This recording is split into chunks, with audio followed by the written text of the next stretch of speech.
Hi, welcome to Max kitchen and vlogs. இன்றைக்கி நம்ம பார்க்க போகிறது வந்து ஒரு ஸ்நாக் ரெசிபி. இப்போ உள்ள லாக்டவுனில் வந்து நமக்கு ஏதாச்சும் ஒன்று சாப்பிட்ணுன்னு ஒரு கிரேவிங் இருந்துகிட்டே இருக்குது. அதுக்கு வந்து ஒரு சின்ன ஒரு ரெமெடி வந்து இன்றைக்கி நம்ம பண்ணக்கூடிய ரெசிபி அப்படின்னு கூட சொல்லலாம். இன்றைக்கி நம்ம பண்ணக்கூடியது வந்து உருளைக்கிழங்கு வச்சு ஒரு ஸ்மைலியும் பொட்டேட்டோ கிராக்கர்ஸ் அந்த மாதிரி ஒன்றும் பண்ண போகிறோம். ஒரே மாவில் 2 விதமான ஸ்நாக்கை நம்ம ரெடி பண்ண போகிறோம். இதை நீங்கள் ஸ்டோர் பண்ணி வச்சுக்கலாம். ஒரு 3 to 4 டேஸ்க்கு வந்து நீங்கள் ஃப்ரீசரில் ஸ்டோர் பண்ணி வச்சு நீங்கள் ஃப்ரை பண்ணி கொடுக்கலாம். ரொம்ப சூப்பராக இருக்கும். வாங்க எப்படி பண்ணுறதுங்கிறத பார்த்துடலாம். நம்ம சேனலை இன்னும் சப்ஸ்கிரைப் பண்ணாதவங்க மறக்காமல் சப்ஸ்கிரைப் பண்ணிக்கோங்க. பக்கத்தில் இருக்கிற பெல் ஐக்கானையும் ப்ரெஸ் பண்ணுங்கள். அப்போ தான் நான் போடுற வீடியோவோட அப்டேட்ஸ் உங்களுக்கு வரும். பொட்டேட்டோ ஸ்மைலிக்கு வந்து ஃபஸ்ட்டு தேவையானது வந்து ஒரு 2 உருளைக்கிழங்கு வேக வச்சு தோல் உரித்து வச்சுக்கோங்க. அதை வந்து கிரேட் பண்ணிடலாம். ஒரு பவுலில் கிரேட் பண்ணி வச்சுருக்க உருளைக்கிழங்கு எல்லாத்தையும் போட்டுக்கோங்க. நான் உருளைக்கிழங்கு வேக வச்சு அதை நல்லா ஆற வச்சுட்டேன். ஒரு 1 மணி நேரத்துக்கிட்ட ஆற வச்சுட்டேன். அதுக்கப்புறமா தான் நான் கிரேட் பண்ணுறேன். அப்போ தான் உங்களுக்கு கரெக்டாக வரும். இல்லாட்டினா கை சூடு இருக்கும், அதுவும் பண்ண முடியாது. இதுக்கு தேவையான அளவு கார்ன்ஃப்ளவர் வந்து நான் ஒரு 3 டேபிள் ஸ்பூன் கார்ன்ஃப்ளவர் போடுறேன். அதுக்கப்புறமா மிளகு பொடி வந்து ஒரு 1 டீஸ்பூன். நான் வந்து குட்டி ஸ்பூன் இது, அதனால 3 இது போட்டிருக்கேன்.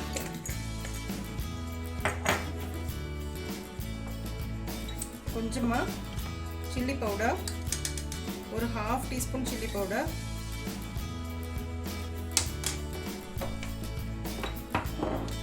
அப்புறம் கொஞ்சமா கார்லிக் பவுடர்.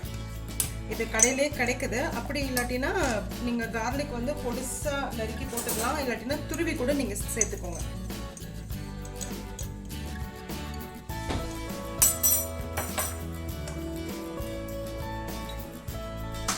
அப்புறம் பிரெட் க்ரம்ஸ் வந்து ஒரு 4 டேபிள் ஸ்பூன் பிரெட் க்ரம்ஸ் போடுறேன்.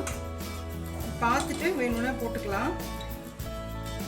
இன்கேஸ் பிரெட் க்ரம்ஸ் இல்லை அப்படின்னு சொன்னால் நீங்கள் வந்து ப்ரெட் இருக்கு இல்லையா, அந்த ப்ரெட்டை வந்து மிக்சியில் பொடி பண்ணி போட்டுக்கோங்க. அப்படி இல்லைன்னா ரஸ்க்கு கூட நீங்கள் போட்டுக்கலாம். ரெண்டுமே இல்லை அப்படின்னு சொன்னால் நீங்கள் ரவை கூட யூஸ் பண்ணிக்கலாம். இப்போ இதில் கொஞ்சமாக உப்பு போட்டுக்கணும்.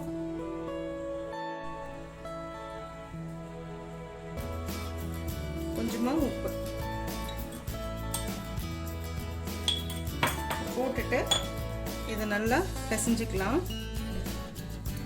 பார்த்தீங்கன்னா நான் நல்லா பிசைஞ்சிட்டேன். இந்த மாதிரி மாவு நல்லா பிசைஞ்சுக்கணும்.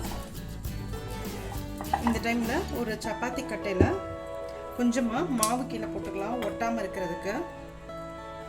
நான் இன்னைக்கு 2 விதமாக உங்களுக்கு செஞ்சு காமிக்க போகிறேன். ஒன்று வந்து ஸ்மைலி, இன்னொன்று வந்து அந்த பொட்டேட்டோ ஃபிங்கர்ஸ்னு சொல்லுவாங்க இல்லையா, அது ரெண்டுமே ஒரே மாவுலேயே பண்ணிடலாம்.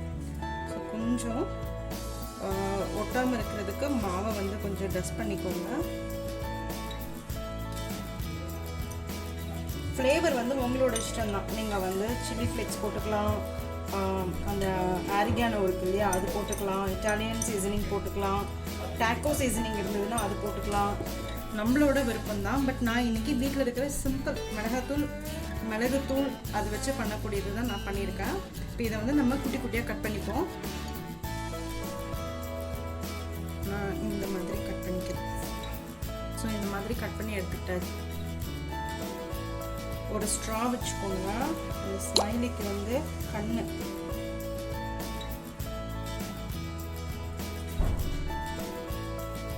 அப்புறம் ஸ்மைலிக்கு வந்து ஒரு ஸ்மைல்.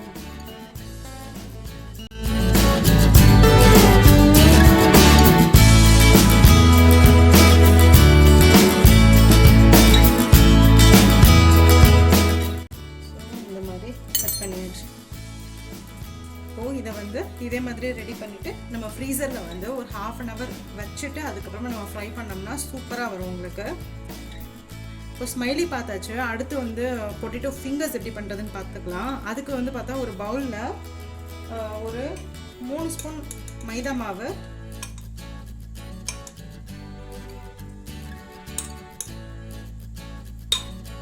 அதே அளவு 3 ஸ்பூன் கார்ன்ஃப்ளவர், கொஞ்சம் உப்பு,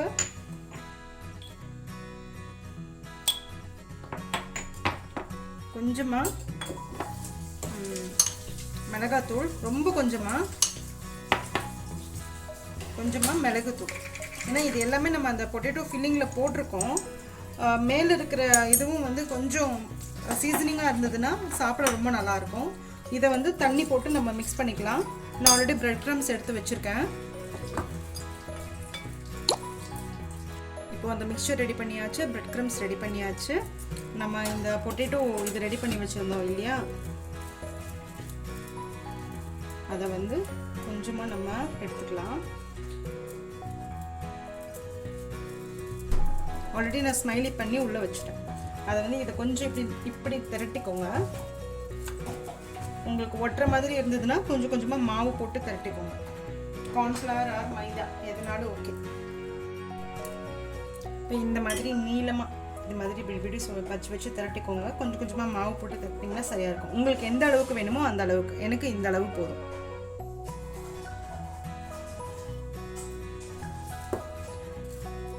ஸோ இது இப்போ ரெடி பண்ணியாச்சா. ஆஸ் யூஷுவல் உங்களுக்கு தெரியும் இல்லையா, இந்த மாதிரி இதில் தொட்டு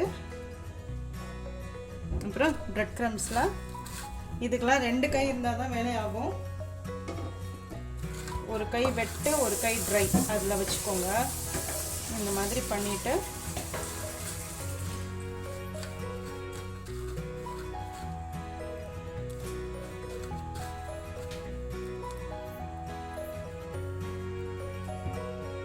இது மாதிரி பண்ணி எல்லாத்தையும் பிளேட்டில் அடுக்கி வச்சுக்கலாம். இதையும் நீங்கள் ஃப்ரீசரில் வந்து ஒரு 30 மினிட்ஸ் ஃப்ரீசரில் வச்சுட்டு அதுக்கப்புறமா ஃப்ரை பண்ணிங்கன்னா சரியாக இருக்கும். இப்போது நான் அடுப்பை பற்ற வச்சு ஆயில் அதில் ஊற்றி வச்சுருக்கேன். கொஞ்சம் குழியான பாத்திரமாக எடுத்துக்கோங்க. ஸோ ஆயில் வந்து வெளியே ரொம்ப ஸ்ப்ளிட் ஆகாது. இந்த மாதிரி வந்து நான் ஆல்ரெடி வந்து இந்த இது ரெடி பண்ணது காமிச்சேன் இல்லையா, இதை கொஞ்சம் நேரம் நான் ஃப்ரீசரில் வச்சுருந்தேன். ஒரு 1/2 hour to 45 minutes ஃப்ரீசரில் வச்சுருந்து நீங்கள் டீப் ஃப்ரை பண்ண ஆரம்பிக்கலாம். ஸோ இதை நம்ம ஃப்ரை பண்ண ஆரம்பிச்சிடுவோம். இப்போ போட்டுடலாம். அதையும் ஃப்ரை பண்ணி எடுத்துக்கலாம்.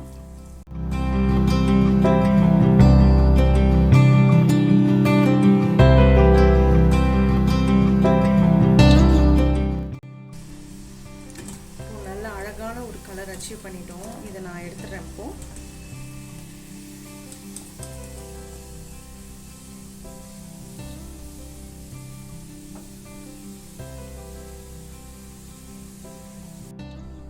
ஆல்ரெடி ஸ்மைலியும் ரெடி பண்ணி வச்சுருந்தோம். ஃப்ரீசரில் வச்சுருந்தேன் நான் ஒரு 45 minutes. அதையும் இப்போ நம்ம ஃப்ரை பண்ண ஆரம்பிச்சிடலாம். சேம் ஆயில் அதிலே ஃப்ரை பண்ணிடலாம்.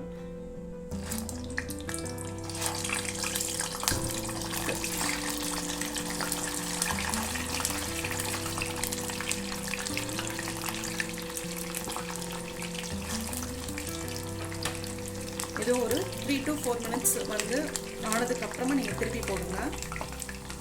கம்ப்ளீட்டாக இதை ஃப்ரை பண்ணி எடுத்துக்கலாம். ஸ்மைலியும் பாருங்கள் நல்லா கோல்டன் கலரில் ஃப்ரை ஆகிடுச்சு. இப்போ இதை நம்ம எடுத்துடலாம்.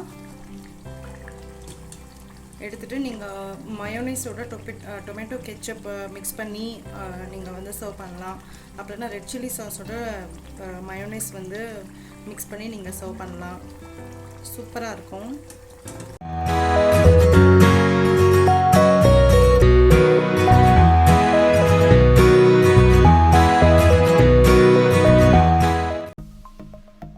சப்ஸ்கிரைப் பண்ணுங்கள், மறக்காமல் பெல் ஐக்கானை ப்ரெஸ் பண்ணுங்கள். அப்போ தான் நான் போடுற வீடியோஸோட அப்டேட்ஸ் உங்களுக்கு வரும்.